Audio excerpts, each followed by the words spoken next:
बहुत समय पहले की बात है। दो ठग थे, अहमद और रामनाथ। दोनों ही बड़े मस्त मौला अपने फोन में माहिर रहता था। अहमद बनारस का रहने वाला था और रामनाथ अयोध्या का। दोनों ने एक दूसरे के बारे में सुन तो रखा था पर देखा कभी नहीं था। हरिद्वार में कौचरिमल के मरने के बाद उनकी सारी संपत्ति उनके बेटे के झगरमल को मिल गया था। यह बात दोनों ठग के कानों तक पहुंच गई।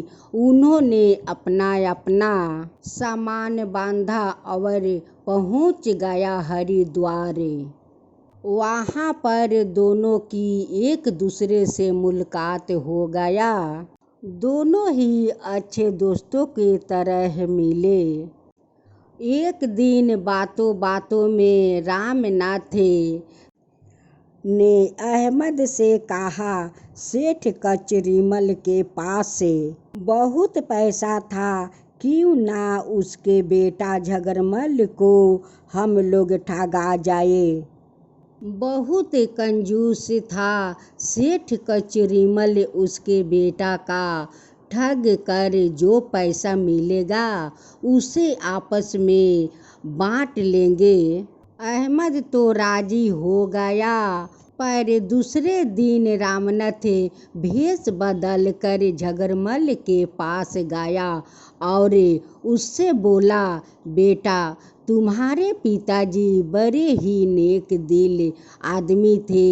एक बार व्यापार में उन्हें 1 लाख रुपया की सख्त जरूरत थी। उन्होंने मुझसे पैसा लिया और कहा कि अगर मैं पैसा नहीं लौटा सका तो मेरा बेटा लौटा देगा। मैं तुमसे वही पैसा लेने आया हूँ। झगरमल सोचने लगा, यह पैसा देने की बात है और झगरमल इतनी आसानी से कैसे मान जाता।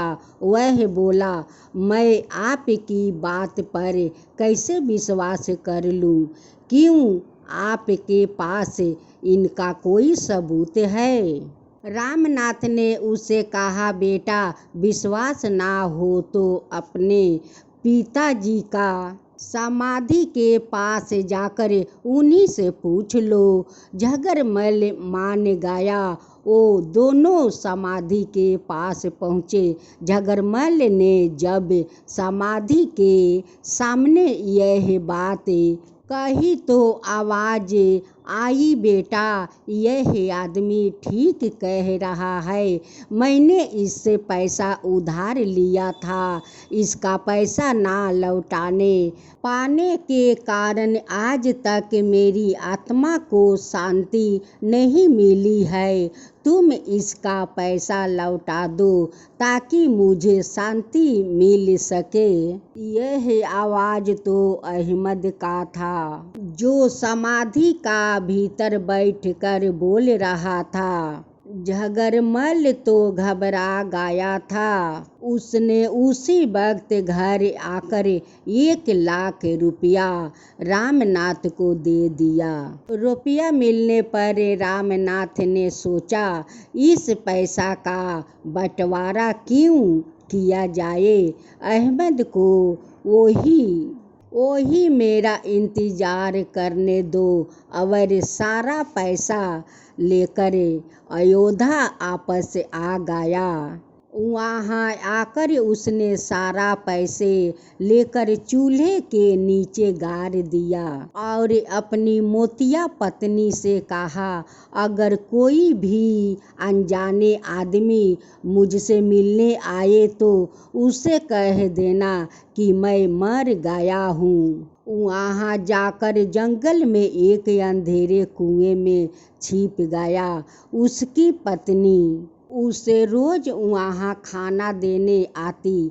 इधर जब अहमद इंतजार करते करते थक गया था, तब समझ गया कि रामनाथ उसे झांसा देकर भाग गया। जब अहमद वहाँ अयोध्या में उसका घर पहुँचा तो मोतिया को जैसे बताया गया था वैसे ही वो किया। मोतिया कहने लगी, उन्हें मरे तो 4 दिन हो गया, रात को सोया, सुबह तो हुई ही नहीं।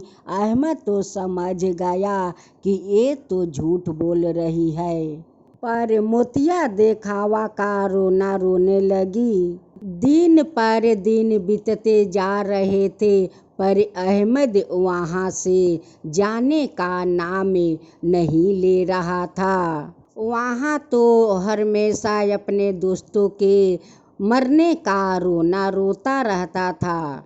उसे तो यह पता चल गया था कि मोतिया रोज सुबह शाम खाना लेकर जाती है। एक दिन उसने मोतिया की पीछा किया और उस कुआं का देख लिया था।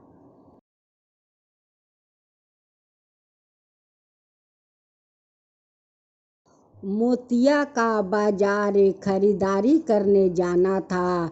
उसके जाते अहमद ने खाना बांधा और खाना लेकर कुएं पर पहुंच गया और रामनाथ से आवाज़ बदल कर बोला, आपका दोस्त तो जाने का नाम ही नहीं ले रहा है।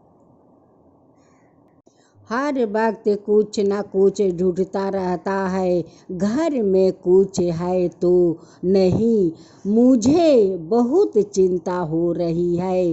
रामनाथ ने कुएं के भीतर से उसे जवाब दिया, अरे तुझे चिंता करने की कोई ज़रूरत नहीं है, पर ध्यान रखना कि वह चूल्हे की तरफ उनकी शक ना कर सके। अहमद समझ गया कि चूल्हे के नीचे ही रुपया दबे हुए है। जब मोतिया बाजार से लौट कर आई तो रामनाथ को खाना देने के लिए गई।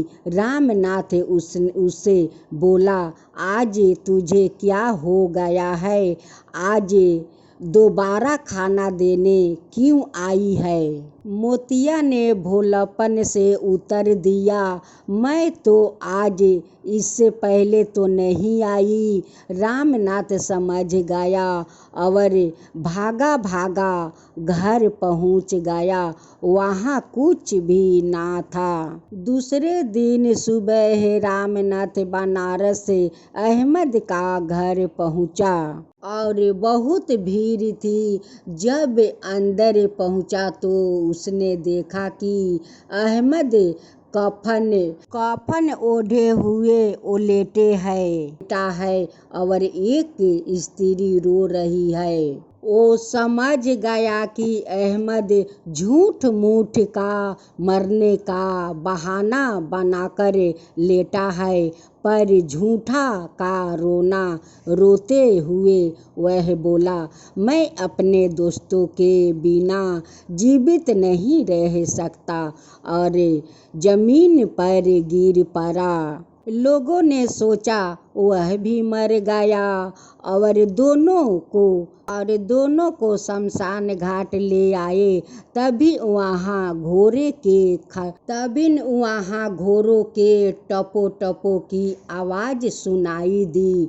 लोगों ने देखा कि चोर आ रहे हैं और डर का मारे सब लोग भाग रहा था। अब वहाँ रामनाथ और अहमद रह गया था। चोर आए और लूटे हुए माल का बंटवारा करने बैठ गया। एक चोर के हिस्से में तलवार आ रही थी, मगर वह उसे लेने की तैयार नहीं था। तब दल का सरदार बोला, यह तलवार बहुत काम की है, इससे तो आदमी अपना बचाव भी कर सकता है और माल भी लूट सकता है। देखो, मैं दिखाता हूँ इसकी धार कितनी तेज है। और वह जैसे ही मृत्यु का झूठे नाटक करने वाला रामनाथ और अहमद पर तलवार चलाने के लिए बढ़ो, वह दोनों उठ खड़े हुए। यह देखना था कि चोर डर के मारे भागे खड़े हुए। रामनाथ और अहमद खूब हंसे। दोनों ने एक दूसरे का लोहा मान लिया था। उन दोनों ने चोरों के छोड़े हुए माल और लाख झगरमल के 1 लाख रुपया को आपस में रुपया का बराबर बांटा और अपनी अपनी धन लेकर चलते बने। अहमद अपना हिस्से का धन लेकर बनारस चल पड़े और कहने लगा कि हे विश्वनाथ, आपका मैं कोटि कोटि धन्यवाद करता हूँ कि जो आप करते हैं अच्छे के लिए करते हैं। हे विश्वनाथ, आप अच्छे के लिए करते हैं। कह कर अहमद बनारस चला गया। रामनाथ श्री राम जी का जयकारा लगाते हुए अयोध्या चला गया। हे श्री राम, आपको मैं कोटि कोटि धन्यवाद करता हूँ।